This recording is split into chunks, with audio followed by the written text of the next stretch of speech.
हमारे साथ जुड़े रहने के लिए हमारे YouTube चैनल को सब्सक्राइब करें। नमस्कार, स्वागत है आपका नेट्रिक न्यूज में। मैं हूं आपके साथ सपना दुबे। जम्मू कश्मीर में धारा 370 हटाए जाने की केंद्र सरकार के फैसले के बाद एक तरफ जहां पक्ष विपक्ष में इस मामले को लेकर बहस छिड़ी हुई है, वहीं दूसरी तरफ घाटी में माहौल को लेकर असमंजस की स्थिति अब भी बरकरार है। हालांकि घाटी में धारा 144 को हटा दिया गया है, लेकिन सरकार की तरफ से कश्मीर में अभी भी मोबाइल फोन, मोबाइल इंटरनेट और टीवी केबल पर रोक लगाई गई है। घाटी में चप्पे चप्पे पर सुरक्षा को ध्यान में रखते हुए भारी संख्या में सुरक्षा बलों को तैनात कर दिया गया है, जिसके बाद मंगलवार को सुप्रीम कोर्ट ने कश्मीर में धारा 144 हटाने की याचिका पर सुनवाई के दौरान दखल देने से इनकार करते हुए कह दिया है कि घाटी में स्थिति संवेदनशील है और इस मामले में केंद्र सरकार पर विश्वास किया जाना चाहिए। दरअसल कांग्रेस नेता तहसीन पूनावाला ने जम्मू कश्मीर में पाबंदियों और कर्फ्यू हटाने के लिए याचिका दायर की थी। उन्होंने घाटी से कर्फ्यू हटाने, फोन, इंटरनेट और न्यूज चैनल पर लगे बैन को हटाने की भी मांग की थी, जिस सुनवाई के दौरान इस फैसले को लेकर सरकार से जवाब मांगा गया।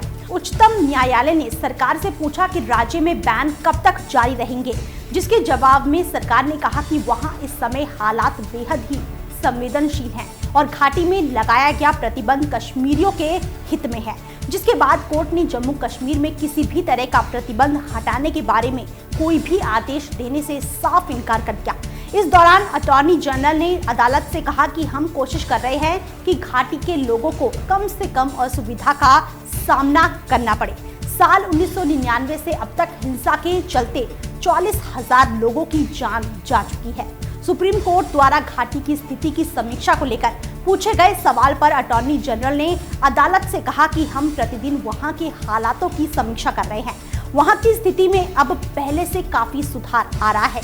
इसके अलावा सरकार का मुख्य कानूनी सलाहकार अटॉर्नी जनरल ने कोर्ट से कहा कि सरकार को उम्मीद है कि कुछ दिनों में वहां के हालात एकदम सामान्य हो जाएंगे। सुनवाई खत्म होने के बाद उच्चतम न्यायालय ने फैसला सुनाते हुए कहा कि किसी को भी नहीं पता कि घाटी में क्या हो रहा है। हमें इस मामले में सरकार पर भरोसा जताना होगा। इस मामले की सुनवाई 2 हफ्ते बाद फिर से की जाएगी, जिसके बाद ही इस पर कोई फैसला लिया जाएगा। हालांकि जम्मू क्षेत्र से धारा 144 हटा ली गई है, जिसके बाद वहां के स्कूल कॉलेज को भी खोल दिया है। पिछले कुछ दिनों से राष्ट्रीय सुरक्षा सलाहकार अजीत डोभाल भी घाटी के कई इलाकों का दौरा कर सुरक्षा और वहां के हालातों का जायजा ले रहे हैं। दूसरी ओर याचिकाकर्ता पूनावाला की मांग है कि अदालत पूर्व सीएम उमर अब्दुल्ला और महबूबा मुफ्ती जैसे नेताओं को रिहा करने का आदेश जारी करे। साथ ही उनका कहना है कि केंद्र सरकार ने संविधान के अनुच्छेद 19 और 21 के मौलिक अधिकारों का सरासर उल्लंघन किया है, जिसके बाद अब देखना होगा कि आखिर कब तक घाटी में सुरक्षा और हालातों को लेकर असमंजस की स्थिति बनी रहती है, कब तक वहां के लोगों को इन परिस्थितियों से राहत मिलती है। फिलहाल इतना ही। बाकी ऐसी और वीडियोस के लिए आप चैनल को सब्सक्राइब करना ना भूलें। आप देख रहे हैं नेट्रिक न्यूज, साहस सच कहने का।